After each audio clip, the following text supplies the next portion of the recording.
এদিকে ইরান যুদ্ধের কারণে সৃষ্ট জ্বালানি সংকটে এশিয়ার বিভিন্ন দেশে বাড়ছে মূল্যস্ফীতি, যেখানে ভারত পাকিস্তানের পাশাপাশি মূল্যস্ফীতির জাঁতাকলে ফিলিপাইন ও ভিয়েতনামের মতো দেশগুলো। বিশেষজ্ঞদের মতে যে এই ধারা অব্যাহত থাকলে থমকে যেতে পারে এশিয়ার অর্থনৈতিক প্রবৃদ্ধি। আরো জানাচ্ছেন নাদিয়া ইসলাম তুলি।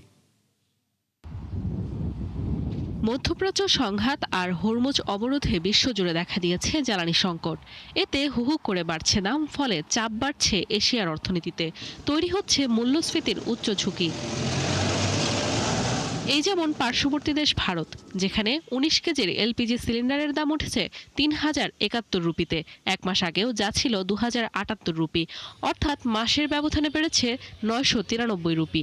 তথ্য বলছে ইরান যুদ্ধ শুরুর পর দেশটিতে ৩ বার বাড়ল এলপিজির দাম, যার প্রভাব পড়ছে সার্বিক মূল্যস্ফীতিতে।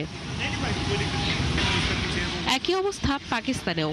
সংঘাতের আগেও যেখানে জ্বালানি আমদানিতে খরচ হতো ৩০ কোটি ডলার, এখন একই পরিমাণ জ্বালানিতে খরচ করতে হচ্ছে ৮০ কোটি ডলার, যা গেল ২ বছরে দেশটির অর্জিত সমস্ত অর্থনৈতিক অগ্রগতিকে মুছে দিয়েছে।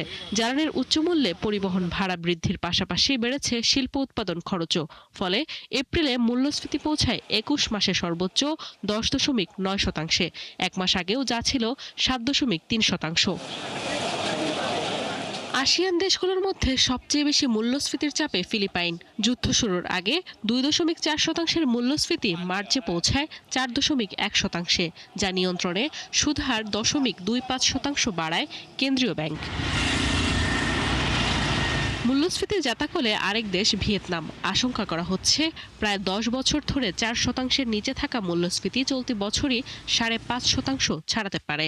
এরই মাঝে যা উঠেছে ৫.৪৬%, অর্থাৎ প্রত্যাশার চেয়েও দ্রুত গতিতে বাড়ছে এই হার।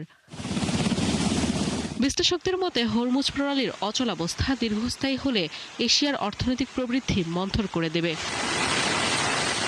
নাদিয়া ইসলাম তুলি, ৭১।